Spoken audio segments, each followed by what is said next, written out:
All right, Advanced Financial Algebra. Thanks so much for taking notes on this. I got a lot of your pictures, and if you haven't done it yet, make sure that you do, okay? Not a lot of key terms, just that one, but we're talking about some piecewise functions and some other things. Hopefully you've read through all this, and not only that, but you've also read this example. There's a couple things about this example that I want to talk to you about. We talked about Janice's. The service cost is $90 per billing period. I think they mean per month. For each past year, in every other month, she uses 3.2 gigs. That means she's got 3 gigs, and 1 month she stays under 3 gig, but then the next month she's using 3.2. The month after that, she's at 3, and then the month after that's 3.2. Every other month, she's at 3.2. And for each extra gigabyte of data or part thereof, this is an interesting part. Or part thereof. That means as soon as you go over 3 gigs, you get charged your $15. I don't care if it's 0.2. As soon as you're above and you're into that next gig, then you are getting charged $15. It says if extra fees and taxes are approximately $29 per billing cycle, what are her average monthly fees for cell phone use? Well, here's what we have. We have $90 plus the $29 for taxes. So some months it's $119. But then every other month, she uses 3.2 gigabytes, which is an extra $15. So here is 90, the 29 plus the 15. So some months it's $134. 6 months of the year, it's $119. 6 months of the year, it's $134. What's the average? Well, I got to add them up. So we take the $119 and multiply by 6, because you get that for 6 months. The $134 multiply by 6. Add that together, and for the year, you have $1,518. Divide by 12. Here is your average. But it's important to realize this is your first 6 months. That's the second 6 months. Okay, take a look at example 4, the Telcel prepaid plan. This example introduces a new mathematical concept called the greatest integer function. I'm going to talk about that in a second, but let's just take a look at it. It includes a certain number of free minutes. Okay, so we know that. There's a charge for each additional minute or part thereof. The piecewise function below gives the price f of x for an x minute phone call. Fractions of a minute are charged as if they were a full minute. This is the important part, and this is why we need the greatest integer function.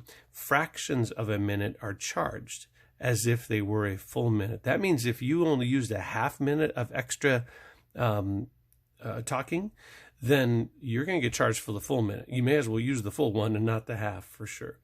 So let's take a look at it. This is interesting. We have the 40. Of course, it's 40 when x is less than or equal to 750. This must be how many free minutes you get, right? What happens when it's more than 40? Well, it's going to be 40. Clearly, it's 35 cents per each minute that you're over. And why is there an x minus 750? That's because you get the first 750 for free. So if you had like 800 minutes, well then 800 minus 750, you're 50 minutes over, and you'd multiply by 35 cents. But that's only when x is an integer. I'll remind you that integers are positive and negative whole numbers like 1, 2, 3, and 4, and so on like that. But what happens when x is not an integer? What if it is a decimal? Well, for that we need the greatest integer function. Let me show that to you. Okay, so here we have the greatest integer function, and what does it do? It gets rid of decimals. This is how we deal with things like situations like this, where even if you use half a minute, you're still getting charged for the entire minute. So that is being denoted by these special brackets. So when you see these special brackets here and here, those are the greatest integer function. And basically, all it does is it just gets rid of decimals.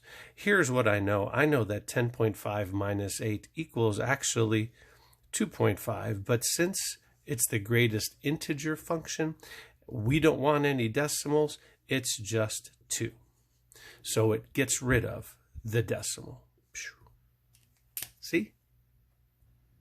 And that explains this portion right here.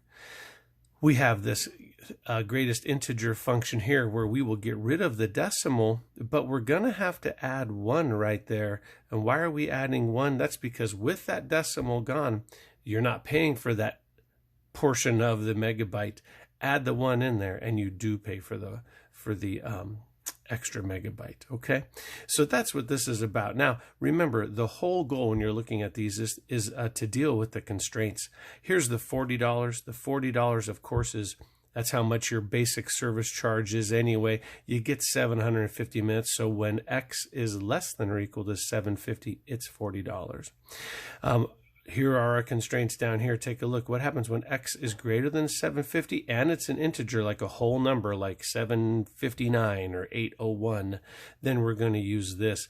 But if it's not an integer, if there's a decimal in there, this is going to get rid of that decimal for us. Then we'll add 1 to make up for that fraction and get charged 35 cents for that portion thereof.